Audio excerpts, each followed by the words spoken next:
হযরত হাসান বসরি রাদিয়াল্লাহু রাহমাতুল্লাহ আলাইহি, হাসান বসরি রাহমাতুল্লাহ আলাইহি নিকটে জিজ্ঞেস করলেন, হযরত আমার সন্তান হয় না। তখন হাসান বসরি বললেন, তুমি ইস্তিগফার করো বেশি বেশি। আরেকজন এসে বললেন, হযরত আমি অভাবী মানুষ, অভাব দূর হয় না। বললেন, তুমি ইস্তিগফার করো। আরেকজন এসে বললেন, হযরত আমাদের দেশে খরা চলতেছে, বৃষ্টির ব্যবস্থা নাই, দোয়া করে দেন। তুমি ইস্তিগফার করো। আরেকজন এসে বললেন, আমাদের পানির ব্যবস্থা, নহরের ব্যবস্থা নাই। বললো, তুমি ইস্তিগফার করো। সকলেই জিজ্ঞেস করলেন, হযরত বুঝে তো আসলো না, প্রশ্ন হলো বিভিন্ন প্রকারের, উত্তর হলো এক প্রকারের, কারণ কি? প্রশ্ন হলো বিভিন্ন প্রকারের আর জবাব হলো কয় প্রকার? এক প্রকারের, ইস্তিগফার করো। হাসান বসরি রাহমাতুল্লাহ আলাইহি বলেন, হযরত নূহ আলাইহিস সালাম তো এই ওয়াজই তার জাতিকে করেছিলেন, আর এই ওয়াজটা আল্লাহ তাআলা পছন্দ করে কোরআনুল কারীমের ভিতরে এনেছে। সুবহানাল্লাহ। فَقُلْتُ اسْتَغْفِرُوا رَبَّكُمْ إِنَّهُ كَانَ غَفَّارًا يُرْسِلِ السَّمَاءَ عَلَيْكُمْ مِدْرَارًا وَيُمْدِدْكُمْ بِأَمْوَالٍ وَبَنِينَ وَيَجْعَلْ لَكُمْ جَنَّاتٍ وَيَجْعَلْ لَكُمْ أَنْهَارًا। নবী হযরত নূহ আলাইহিস সালাম তার জাতিকে একটা নসিহত করেছিলেন। তিনি বলেন, আমি আমার কওমকে বলেছি, হে কওম শোনো, তুস্তাগফিরু রাব্বাকুম ইন্নাহু কানা গাফফারা। শোনো শোনো, তোমরা ইস্তিগফার করো। তোমরা যদি ইস্তিগফার করো তাহলে রব্বে কারীমকে গাফফার পাবে। লাওয়াজাদাল্লাহা তাওয়াবার রাহিমা। তোমরা যদি ইস্তিগফার করো তাহলে আমাকেও পাবে, আমি তোমাদের ইস্তিগফার কবুল করনেওয়ালা। আমি শুধু তোমাদের ইস্তিগফার কবুল করব, এখানেই শেষ নয়। আমি তোমাকে শুধু মাফ করে দেব, এখানেই শেষ নয়। ইন্নাহু কানা গাফফারা ইরসিলিস সামা আলাইকুম মিদরারা। আমি তোমাদের উপর মুষলধারে বৃষ্টি দিয়ে দেব। সুবহানাল্লাহ। আর কি করব জানো? ওয়ায়ুমদিদুকুম বিআমওয়াল, মাল দিয়ে সাহায্য করব। আর কি করব জানো? বানি, সন্তান দিয়ে সাহায্য করব। আর কি করব জানো?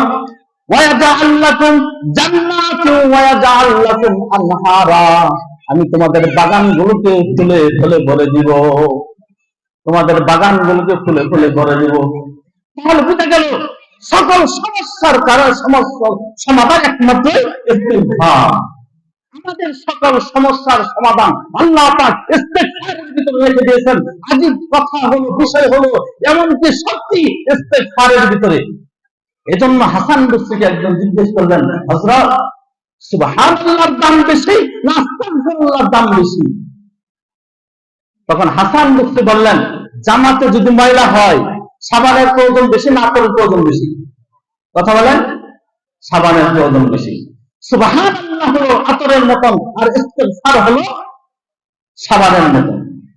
পাতিলে দুধ রাখলে আগে কি করতে হয়? পরিষ্কার করতে হয় পানি দিয়ে, তারপরে দুধ রাখবে।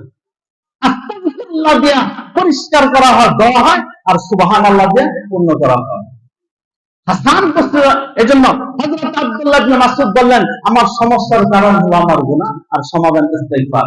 এটি আল্লাহ তাআলা বলেন, ওয়া আনিস্তাগফিরু রাব্বাকুম সুম্মা তুবু ইলাইহি ইউমাত্তিউকুম মাতাআন হাসানান ইলা আজালিন মুসাম্মা ওয়া ইউতি কুল্লাযী ফাদলিন ফাদলা। রব্বুল আলামিন বলেন, তোমরা ইস্তিগফার করো, তোমরা তওবা করো। ইউমাত্তিউকুম মাতাআন হাসানা, সুন্দর সুন্দর উপকরণ দিয়ে আমি তোমাদের জীবনকে সাজিয়ে দিব। ইউমাত্তিউকুম মাতাআন হাসানা, সুন্দর সুন্দর উপকরণ দিয়ে দিব। এর অর্থ কি?